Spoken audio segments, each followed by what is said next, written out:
This segment of Panther Sports Talk is brought to you by CFU, the power of service.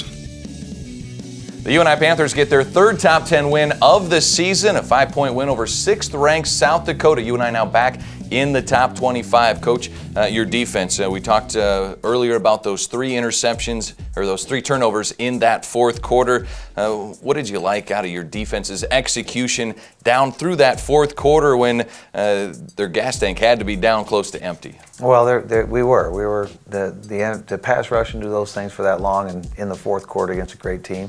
What I was very pleased with was our effort, our attitude with how we were playing the game, and you know, just the resilience that we showed because we made the big plays in our red zone. One of those big plays, a huge one from Xavier Williams, the interception in South Dakota's end zone when they were driving. It looked like they were going to come away with some points and build on their lead. The biggest stop probably of that football game for your defense. That might have been the biggest stop of the year when you look back on it, because you know that was either to go up by 2 possessions on their part or to swing momentum to our side. And Xavier made a great read on the rollout and came off his guy and made an intercept, and Daniel returned for a touchdown.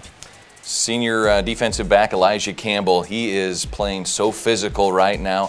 Forced a couple of fumbles the week prior, came up with a big interception. How physical is he playing right now? Well, as you can see, the last month he's really stepped his game to another level and became more of a physical football player instead of just a finesse player. And I think that's part of growing up. That's part of becoming of age and having that confidence to be able to go do that. But right now he's playing some great football.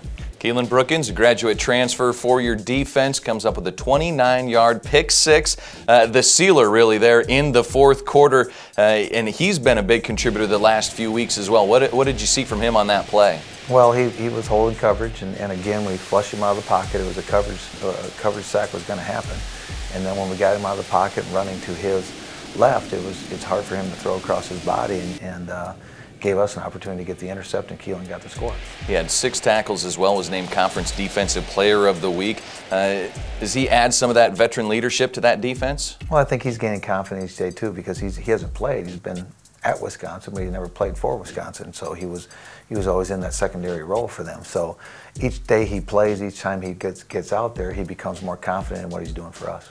Duncan Furch, team high 13 tackles. Jared Farley with a nice fumble return. Talk about your linebackers and what you saw to them on Saturday. Duncan really played well. I mean, we were using Jared in a different way, and they were really attacking the weak side where Duncan was. And Duncan was really coming up and making some nice tackles, and that was very effective for us. And then, of course, when Bryce Douglas forced that fumble and Jared picked it up, that was a huge play that really swung all the momentum to our favor. All right, more coming up with Coach Farley here. Right now, let's take a look at one of the defensive linemen opening some lanes up for the linebackers. Here's a story on Preston Woods.